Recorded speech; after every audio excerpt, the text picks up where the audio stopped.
The blue marble of Earth hung in the silent black, peaceful and unaware. Near the orbit of Jupiter, space tore open.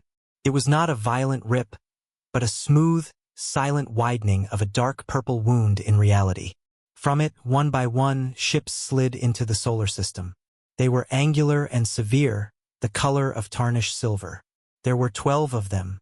The one at the front was larger than the others, a sharp dagger pointing toward the inner planets. On Earth, in a deep orbital station, alarms began to sound. Technician Lia Kim was monitoring the outer system sensor net.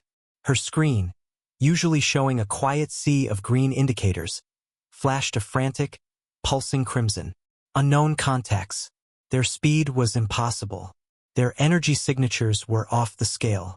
Her hands trembled as she punched the emergency protocol, sending the data screaming to the United Earth Council in Seoul. In the council chambers, panic was a controlled, icy thing. Representatives from across the planet stared at the main display, which now showed the ominous fleet holding position just outside Mars' orbit. They had not hailed. They had not moved. They simply waited, a silent threat against the stars. An hour later, the hail came. The main screen fizzed with static and resolved into the image of a being. It was humanoid but stretched and severe. Its skin was a pale gray, its eyes large and entirely black. It wore no uniform, only simple dark robes. It spoke, and its voice was translated by the computers into smooth, accentless Korean, devoid of any emotion. People of Earth, I am Valen, emissary of the Kale Dominion. You are now a subject species of the Dominion. Your history, your culture, your biological distinctiveness will be added to our own. You will surrender your planetary governance, your military assets, and your strategic resources immediately. The lead Earth diplomat, a woman named Sue Park, stepped forward. Her face was calm, but her knuckles were white where she gripped the podium. Emissary Valen, we greet you. We have no conflict with the Kale Dominion. We seek peaceful dialogue. Valen's head tilted slightly. Dialogue is irrelevant. You have a measurement, 5 of your planetary hours. You will transmit your full and unconditional surrender within that time. All global networks will be open to us. All armed forces will stand down. A murmur ran through the chamber. 5 hours. Sue kept her voice steady. That is not enough time. Our world is a complex system of independent nations. We need time to convene, to discuss. The time is 5 hours, Valen interrupted, the words final and cold as space. The Dominion has subdued 17 species before you. Your complexity is not unique. It is inefficient. Surrender, and your species will continue in a managed capacity. Resist, and you will be removed. The calculation is simple. General Huan Li, Earth's senior military advisor, leaned into his microphone, his voice a low growl. And if we refuse your surrender terms? For the first time, Valen showed something akin to expression. A faint, fleeting blink of what might have been pity. Then in 5 hours and 1 minute, our flagship will initiate a planetary sterilization beam. Your atmosphere will burn. Your oceans will boil. The process is thorough. The choice is yours. The clock begins now. The screen went dark. In its place, a simple, digital countdown appeared. 04:59:59, 04:59:58. The silence in the chamber was absolute, broken only by the soft, terrible ticking of the numbers. Then chaos erupted. Voices shouted, translating Valen's words for those who didn't speak Korean, demanding explanations, calling for action. Sue stood frozen, watching the numbers fall. 5 hours to decide the fate of every human being who had ever lived. In cities across the world, the news spread, first through official channels, then in a crashing wave of social media and frantic broadcasts. The images of the fleet, the cold face of Valen, the stark countdown. People looked up at the sky, though there was nothing to see. A deep, primal fear gripped the planet. Traffic snarled. Some rushed to be with family. Others stared at screens in bars or homes, silent. In the bunker deep under Seoul, the real work began. The council was moved to the secure facility. Screens lined the walls, showing news feeds from every continent, all showing the same countdown. General Juan gathered his tactical team. Options, he barked. A colonel cleared his throat. Our entire fleet is patrol and inter-system vessels, sir. Their power readings, a single one of their ships outmatches our total firepower. A direct assault would last seconds.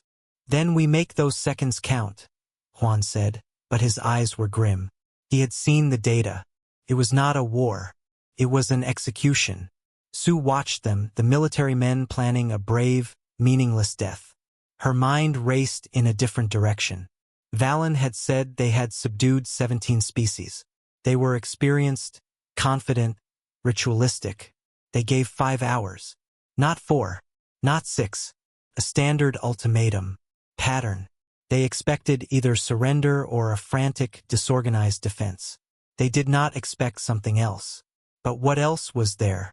She looked at the countdown. 4 hours, 42 minutes, and 11 seconds. A little under 5 hours to find an answer or everything ended. Outside the bunker, in the streets of Seoul and every other city on Earth, humanity held its breath, waiting for the sky to fall. The bunker under Seoul was a tomb of noise and flickering light. People shouted into headsets, slammed desks, and argued over maps of the solar system that showed the 12 hostile ships as burning red icons. General Juan stood in the middle of the storm, his face like stone. On a large screen, the countdown continued its relentless march. 4 hours, 15 minutes, and 33 seconds. We hit them with everything, a European commander was saying, his voice loud over the video link. Every missile, every ship, all at once. We concentrate on the lead vessel. It's our only chance. It is no chance at all, Juan replied, his tone flat. He pointed to the data stream next to the enemy formation. Their shield density is off our scale. Our most powerful warhead would be like throwing a pebble at a mountain. We would just be showing them how weak we are before we die. A scientist from the physics team, a Dr. Gill, spoke up. The emission spike from their engines suggests a matter-antimatter core of immense size. The energy release from even a damaged core. We are talking about survival, not physics, the European commander snapped. They are the same thing right now, a new voice said. The room turned. Dr. Yuna Lee stood at the entrance to the command pit. She was not a military figure. She was slight, with glasses and her hair tied back simply. She led the team analyzing the sensor data from the initial probe they'd sent before communications were cut off. She held a data tablet like a shield. General, you asked for options that are not suicide, Yuna said, walking forward. Her voice was quiet but clear, cut through the noise. A direct attack is suicide, but they are not perfect. Juan gestured for her to continue. The room quieted, a desperate hope for any lifeline. Yuna connected her tablet to the main display. It showed the Kale Dominion flagship, a detailed scan highlighting its energy flows. They are powerful, but they are also lazy, or more accurately, supremely confident. Their formation is a standard Dominion tactical spread, textbook from the fragments of data we got from the old Martian Observatory archives. It is designed for maximum intimidation and overlapping defensive fire. It is not designed for a real fight because they have never had one. What is the weakness? Juan asked. Here, Yuna said, zooming in on the rear of the flagship. A pattern of pulsed energy emissions glowed. Their primary weapon, the planet cracker, draws power from the main reactor through these conduits. To fire, they must temporarily divert shield power to the weapon array. For approximately 47 seconds, their forward and lateral shields dropped to 17% to channel energy forward. A murmur went through the room. So we hit them in that window, someone said. With what? Another voice countered. Even at 17%, their shielding is stronger than any armor we have. Our weapons would not penetrate in 47 seconds, and they would see the attack coming 1,000,000 kilometers away. Yuna nodded. Correct. A conventional attack in that window fails. But the window itself is not the true weakness. The true weakness is their predictability. They are following a script. They gave us 5 hours because their weapon takes that long to charge from a cold state.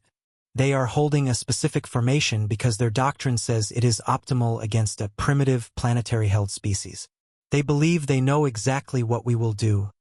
Beg or charge. She switched the display. It now showed a simplified diagram. Their shield is a bubble. Keeps things out. But during the inversion sequence, the bubble does not just get thin.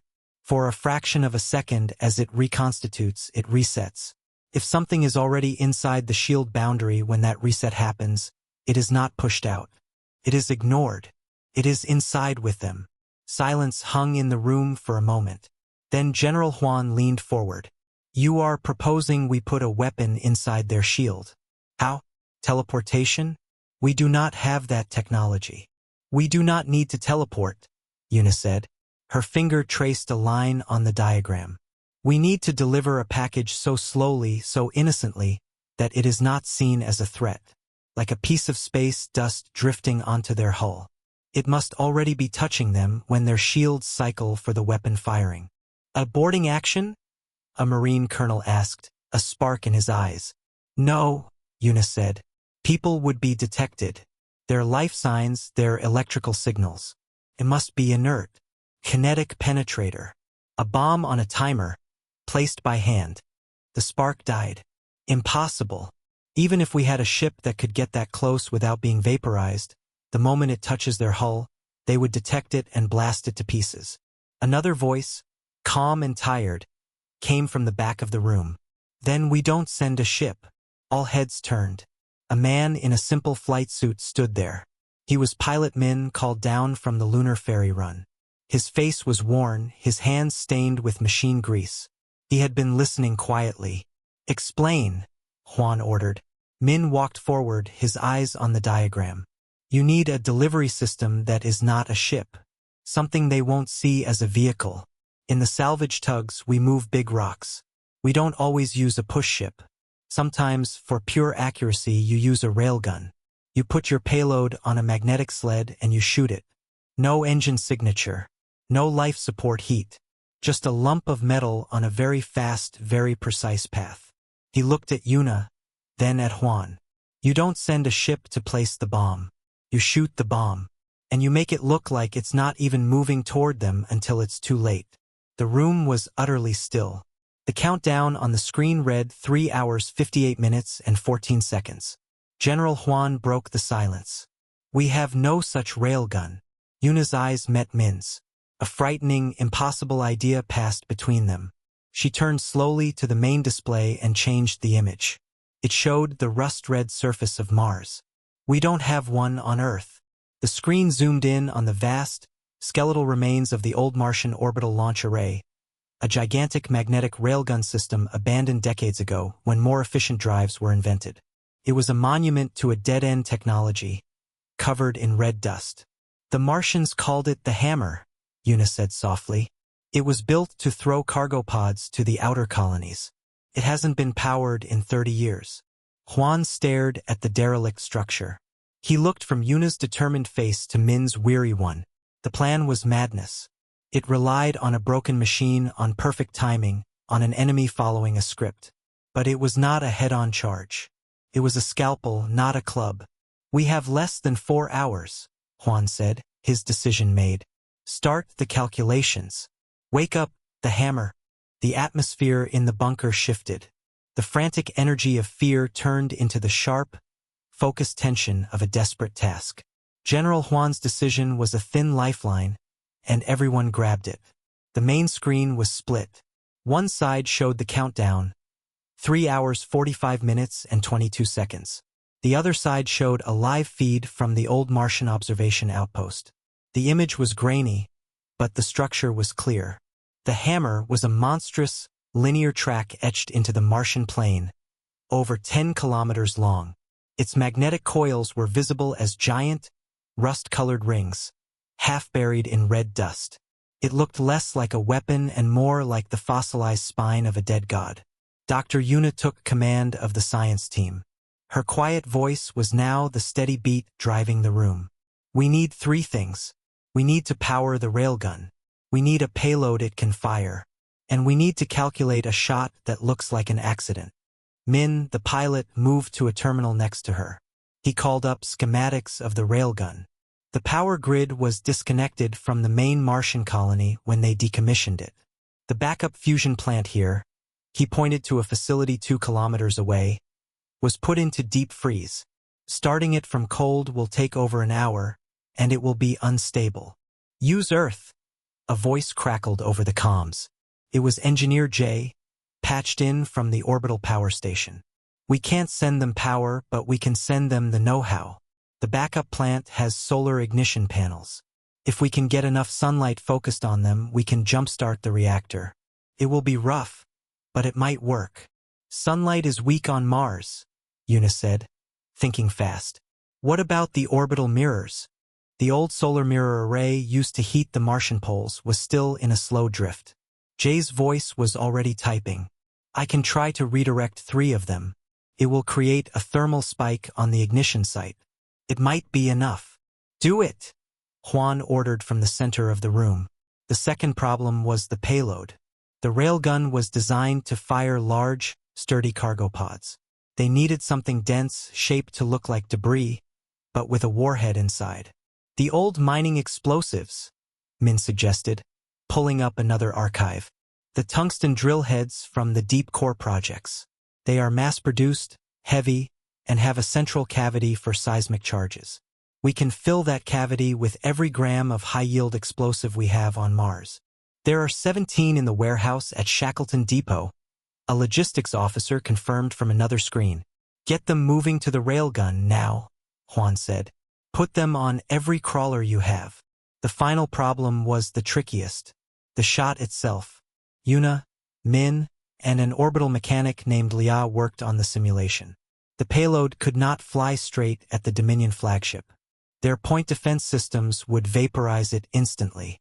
It has to seem like it's not aimed at them at all, Min said, his hands moving in the air as he traced potential trajectories. We used the railgun to put it on a long, slow drift. A transfer orbit that just happens to intersect their position at the exact moment. Lia shook her head. That's a ballistic puzzle. The railgun gives it one initial push. After that, it's just a rock floating in space.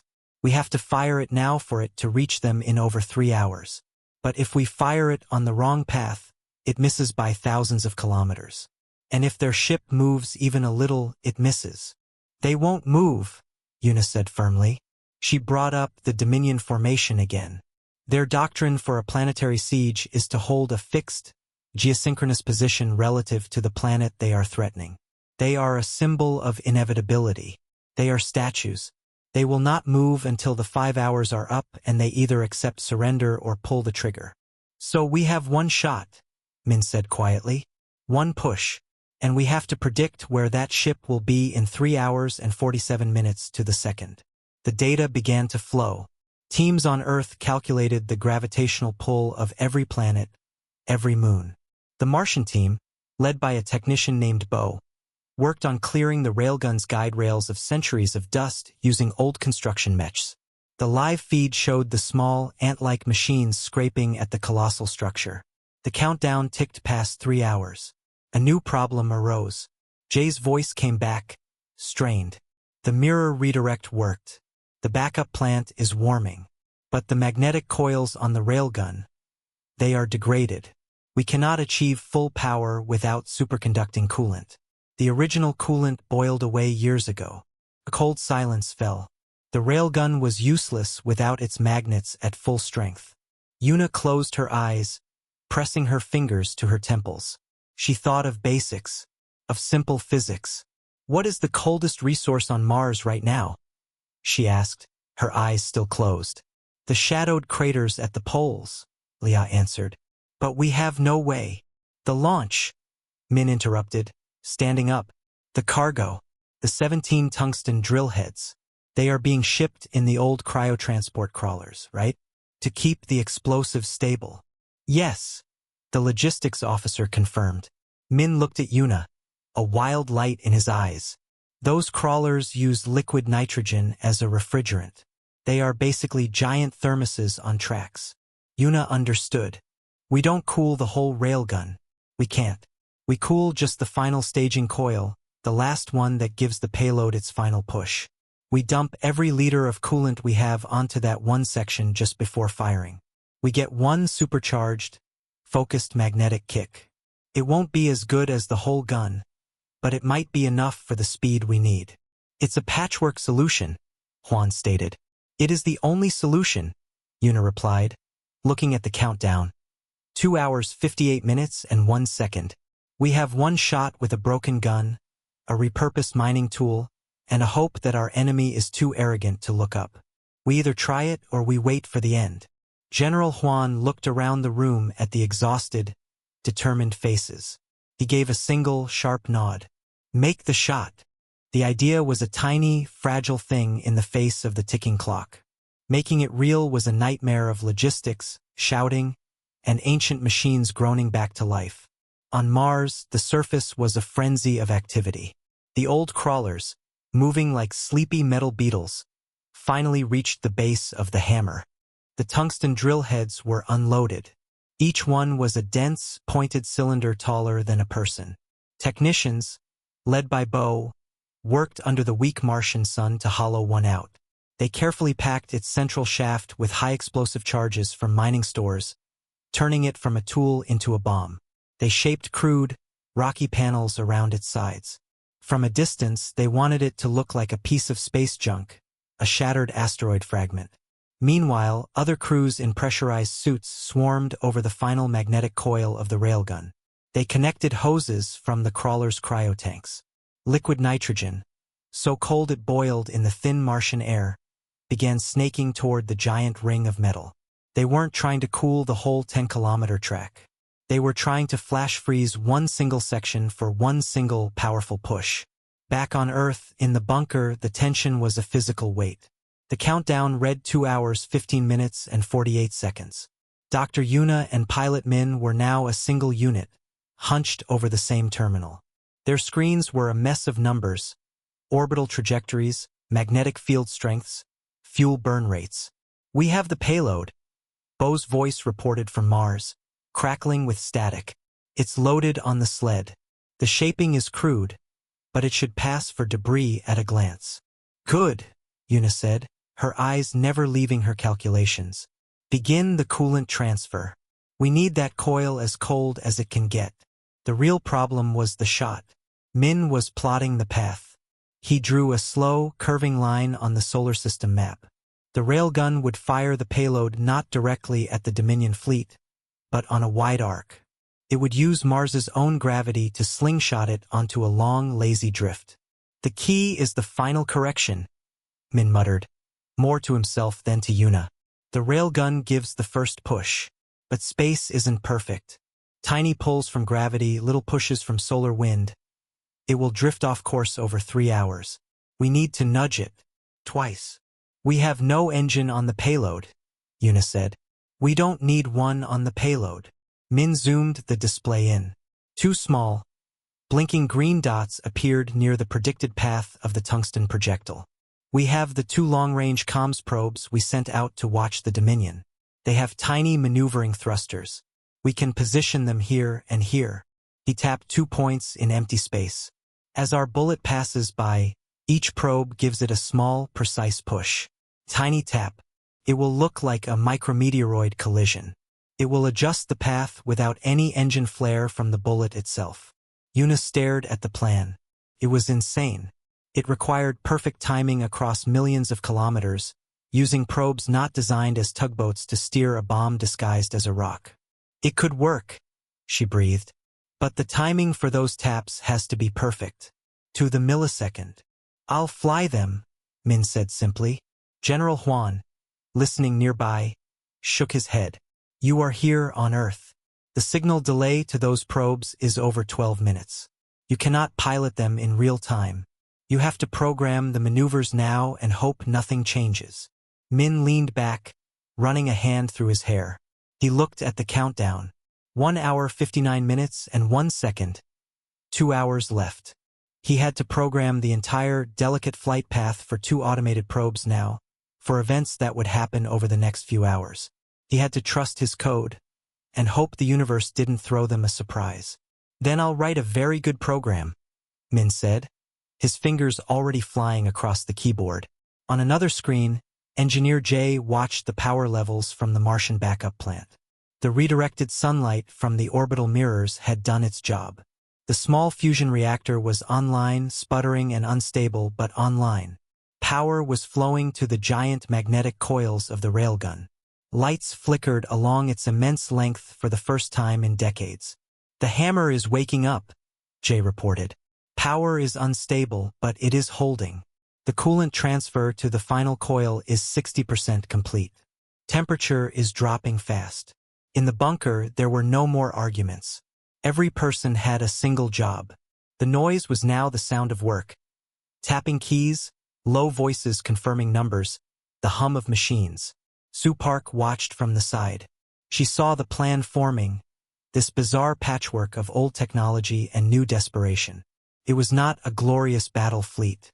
It was a single silent stone they were trying to throw across the solar system, hoping it would hit Goliath in just the right spot. "General," Una said, not looking up, "we need a final decision. We must fire within the next 20 minutes to make the orbital mechanics work.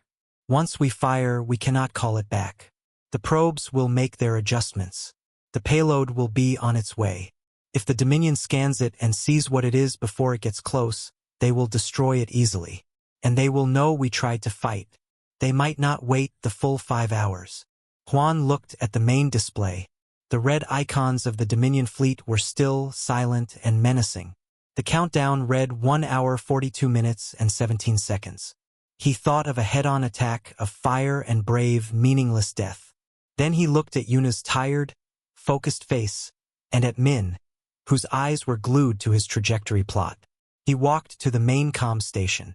He opened a channel not to the Dominion but to all the teams on Mars and in orbit. "This is General Juan. All teams, proceed to final launch readiness. We are committing to the shot." He took a deep breath. The words felt too small for the moment. Make it count. The next hour was a silent, nerve-shredding vigil. In the bunker, the only sounds were the hum of computers and the soft, terrible whisper of the countdown. 1 hour 2 minutes and 11 seconds. On Mars, the final checks were done. The tungsten projectile, now a crude bomb, sat on the magnetic sled at the end of the long, cold track. The last of the liquid nitrogen had been pumped into the cooling jacket around the final coil. Frost coated the ancient metal, glowing white under the work lights. The backup power plant groaned under the strain, but it held. "Railgun systems report ready." Bo's voice came through, tight with stress. "Coil temperature is optimal. Payload is secured. We are green for launch." At his station on Earth, Min's hands were steady. He had uploaded the flight programs to the 2 communication probes. They were now in position, silent sentinels floating in the dark. His screen showed a simplified animation.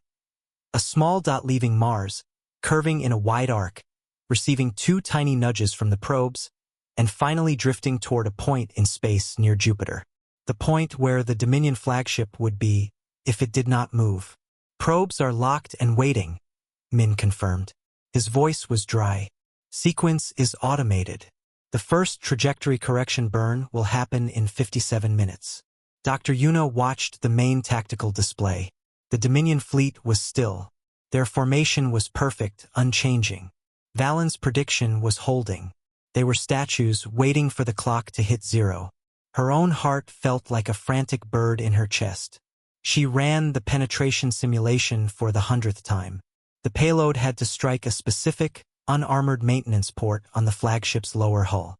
A target less than 5 meters wide, on a ship over 2 kilometers long. It was like trying to thread a needle from another continent, blindfolded. General Juan stood with his arms crossed, his eyes fixed on the fleet. "Any change in their energy readings?" he asked, for the 10th time in as many minutes. "Negative, General," a sensor officer replied. "Their weapon is in a charging state. Steady power buildup. No deviation." That was good. It meant they were following the script. It also meant that, in just over an hour, they would be ready to fire. Sue Park approached Yuna. "What are our chances, Doctor?" she asked softly, so the others wouldn't hear. Yuna looked at the numbers on her screen.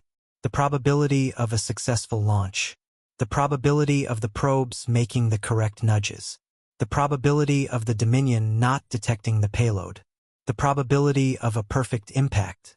The computer had spit out a final aggregated number. Mathematically, Yuna whispered back. Less than 2%. Sue closed her eyes for a second, then nodded.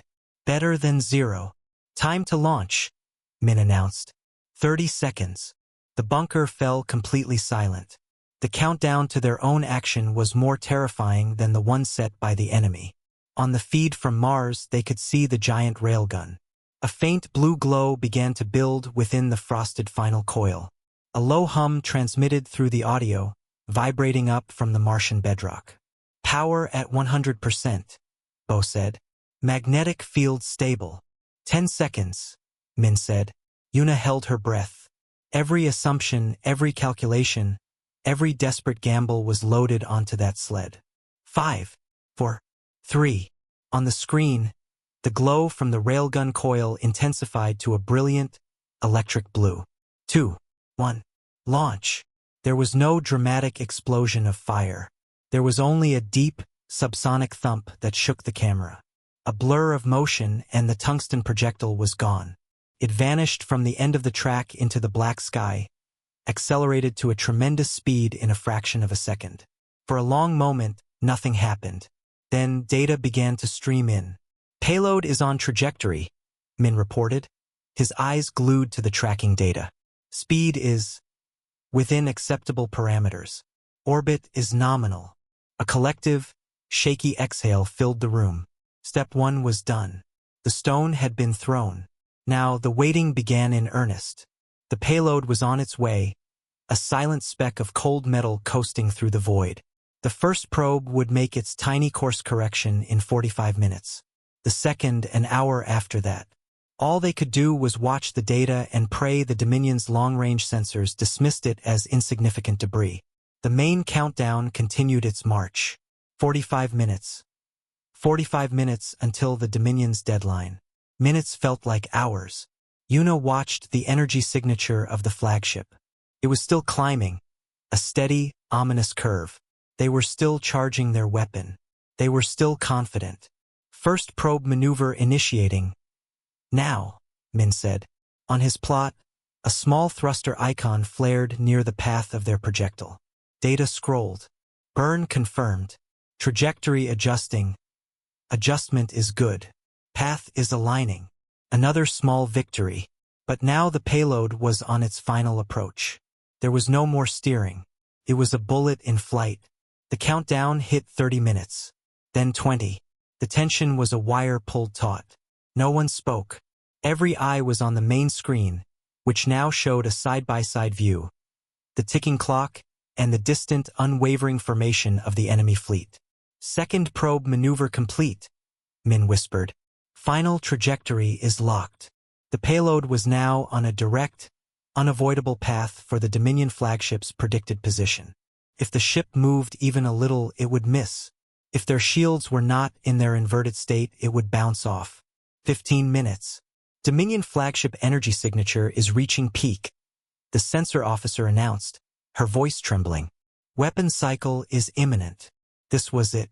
They had gambled everything on the enemy's predictability, on Valen's arrogance. On a 47-second window, the countdown hit 5 minutes. 5 minutes. On the screen, a new energy pattern flashed around the lead ship. A visible aura, like a heat haze, shimmered around its forward section. They are beginning the shield inversion sequence, Yuna said, her voice barely audible. Power is diverting from lateral shields to the forward weapon array. The clock ticked down. For minutes, 3 minutes, their projectile, a silent, dark lump of tungsten and explosives, drifted closer, unseen and ignored. 2 minutes, 1 minute. The forward tip of the Dominion flagship began to glow a deep, terrible red. The planet cracker was powering up. 30 seconds to their firing window, Yuna said, her knuckles white on the desk. The countdown set by Valen reached its final moments. 5 seconds. For seconds. 3 seconds. 2 seconds. 1 second. Midnight. The clock hit 0. On the main screen, the face of Emissary Valen reappeared, his black eyes cold. "The time for surrender has passed," he said, the words flat and final. "Your species has chosen extinction." The forward glow on the flagship brightened to a blinding white. It was beginning. Valen's image vanished from the screen. In its place, the live telescope feed showed the terrifying truth. The front third of the Dominion flagship was now a single, massive lens of focused energy, white-hot and swelling. The planet cracker was in its final charging sequence. On Earth, in every city, people looked up. They did not see the beam yet, but they felt a primal dread, a species-wide flinch. In the bunker, the air was frozen. General Huan's jaw was clenched so tight it ached. Sue Park closed her eyes. This was it. The end. Their gamble had failed. The stone had missed. But Dr. Yuna's eyes were locked on a different readout. Not on the weapon, but on the shield telemetry they were extrapolating from the energy spikes. "Lateral shield strength is dropping," she murmured, her voice a ghost in the silent room. "Forward shield concentration at 92%. The inversion is happening. Right on schedule." Pilot Min's screen was a simple radar plot. A small, green dot, labeled debris field object Alpha, was drifting, almost casually, into the perimeter of the much larger red, that was the flagship. The enemy's powerful sensors, focused on aiming a world-ending beam and monitoring for large attacking ships, paid it no mind. It was just another piece of cosmic scrap, pulled gently by the ship's minimal gravity field. "Contact in 5 seconds, Min said, his voice flat and empty. He had done his job. The code had run. The stone was where it was supposed to be. Now physics took over. On the hull of the flagship, the tungsten projectile made contact. It did not strike with a dramatic explosion.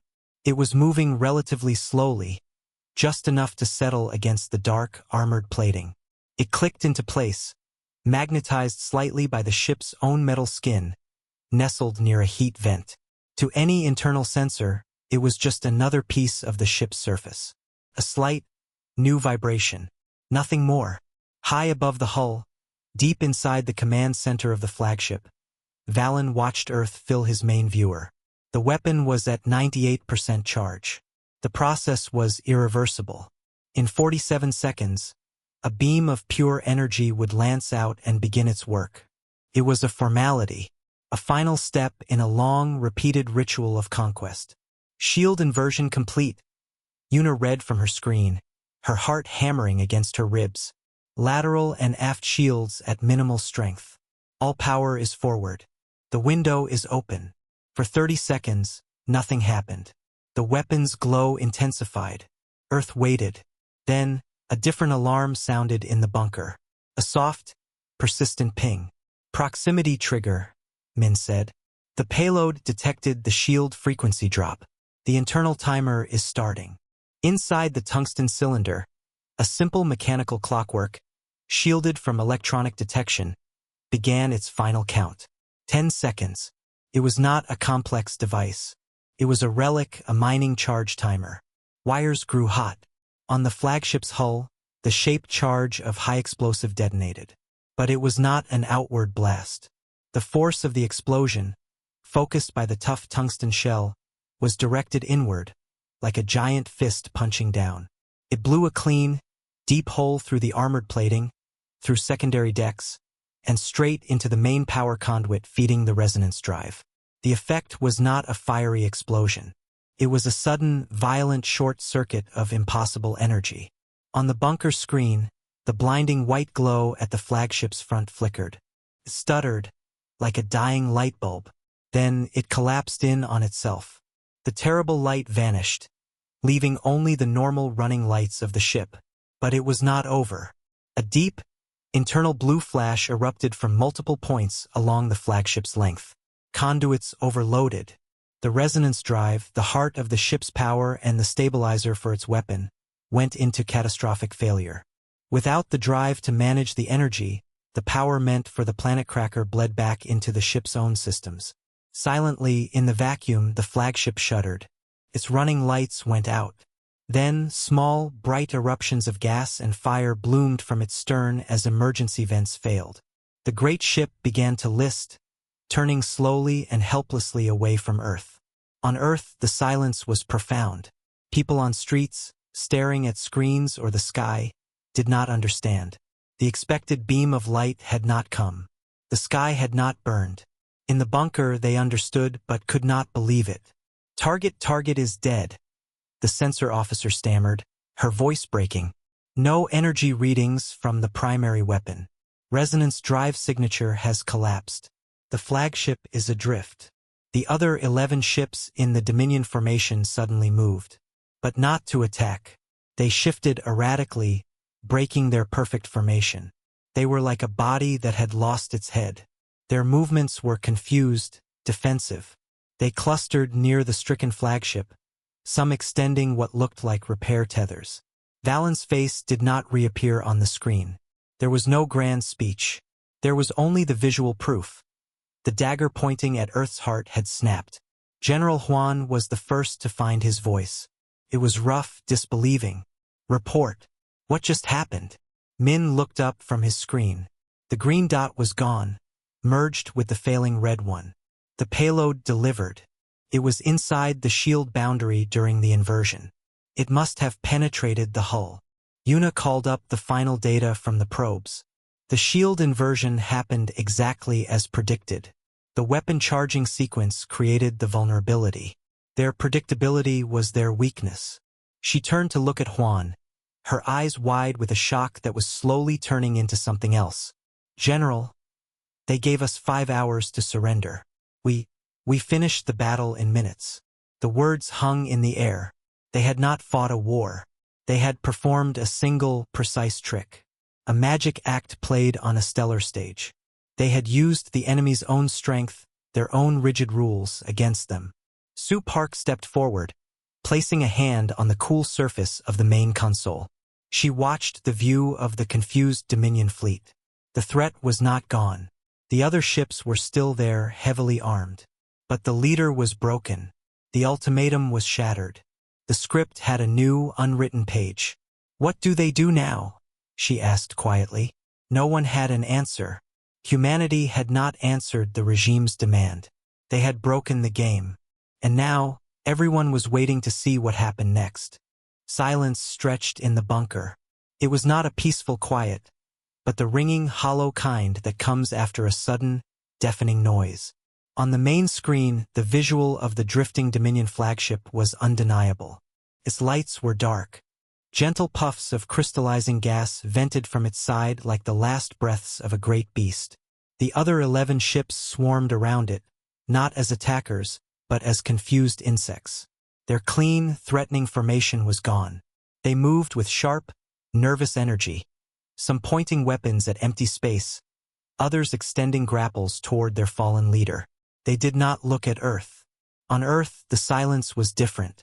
In the streets, people slowly lowered their hands from their faces. They blinked at the sky, which remained unchanged. The promised fire had not come. A murmur began. A single question passed from person to person in 100 languages. What happened? In the bunker, General Juan broke the stillness. Full sensor sweep. I want to know if any of those ships are charging weapons or moving to attack position. The sensor officer, her hands shaking slightly, worked her console. Reading no targeting locks, General. No energy spikes from their primary weapons. Their behavior is reactive, defensive. They are focused entirely on the flagship. Dr. Yuna leaned forward, studying the data. They are in shock. This was not in their doctrine. A flagship does not just fail, especially not moments before a scheduled sterilization. They have no protocol for this. Pilot Min sat back in his chair. The adrenaline was draining away, leaving him feeling cold and heavy. He had fired the shot. The code had worked. He watched the result now, and it felt unreal. So they're scared, he said, his voice rough. They are more than scared, Yuna corrected softly. They are computationally stalled. The Kale Dominion operates on logic, on predictable outcomes. We just gave them an impossible one. Their entire decision-making tree just hit a dead end. Sue Park moved to stand beside Juan, her diplomat's mind already shifting to the new, fragile reality. This is a moment of vulnerability. For them and for us. We have shown we are not a simple, primitive target. We have shown we can think outside their box. We got lucky, Juan grumbled. But there was no heat in it. He knew it was more than luck. It was preparation meeting a very specific, arrogant opportunity. We need to speak to them, Sue said, before they recover their senses and decide to just blast us from spite. Juan shook his head. We have nothing to threaten them with. That was our one shot. We don't need to threaten, Sue replied. She looked at the screen at the scrambling ships. We need to confuse them further. We need to be the unpredictable variable. She turned to the communications officer. Open a channel to the Dominion fleet. Broadcast on all the frequencies they used. The officer nodded. Channel open. Sue took a deep breath. She did not look at a camera. She simply spoke, her voice calm and clear, aimed at the void. Kale Dominion Fleet. This is Sue Park of Earth. You have witnessed an unforeseen event. Your flagship has been neutralized. Not by a fleet, but by a single, precise action. You gave us 5 hours to consider surrender. We considered, and we chose a different path. She paused, letting the words hang in the transmission lag. In the bunker, everyone watched the sensor feed. The ship's movements seemed to hesitate, as if listening. We are not your previous conquests, Sue continued. Your logic failed to account for human ingenuity. If you proceed with aggression, you cannot predict our response. You can only be certain it will be, like this, unexpected and damaging. We propose a stand down. Withdraw beyond the orbit of Jupiter, and we will not pursue further action against your remaining vessels. You may tend to your flagship. You may recalculate. She nodded to the comms officer, who cut the transmission. That is a bluff, Juan stated. Is it? Yuna asked. She gestured to the screen. They don't know what we did. They don't know if it was a secret weapon we can fire again. They don't know if their other ships have the same vulnerability. All they know is that their invincible doctrinal approach just exploded in their faces. Right now, confusion is our strongest ally. Minutes passed. The Dominion ships continued their frantic dance around the flagship. Then, slowly, a new pattern emerged. 2 of the larger ships moved to clamp onto the derelict flagship's hull. Their engines glowed. The other 9 ships shifted, forming a loose defensive perimeter, but their weapons remained pointed away from Earth. They're moving, the sensor officer said. The 2 ships are towing the flagship. The rest are escorting. Trajectory is away from Earth. They are heading for the outer system. A wave of disbelieving relief washed through the bunker. It was not a victory cheer. It was the slow, deep exhale of a people who had been holding their breath for 5 hours. On the surface, the murmur in the streets grew into a confused, hopeful sound. The news spread. The alien ships were leaving. General Juan finally sat down, the weight of command pressing on him all at once. He looked at Yuna, at Min, at Sue. They are retreating. For now. Min stared at his radar plot, now empty of green dots. The projectile was gone. The probes were silent. They gave us 5 hours, he said, echoing Yuna's earlier words. We only needed a few minutes to change the math. Sue watched the fleet's retreat on the screen. The immediate threat was over. But the universe had suddenly become much larger and much more dangerous. They had not defeated the Kale Dominion. They had surprised them. They had bought time. They will be back, Juan said, voicing the thought in everyone's mind. And they will not be so predictable next time. Yuna nodded, already thinking. Then we cannot be predictable either. We have work to do. Starting with learning why the hammer really worked and what else we've forgotten how to use. The view on the main screen was now just the peaceful stars, the alien fleet shrinking to distant, glinting points. Earth hung in the dark, unharmed. The battle for today was finished, not in a storm of fire, but in a few minutes of perfect, silent timing. Humanity had not won a war. They had taught a lesson, and the homework for both sides was just beginning.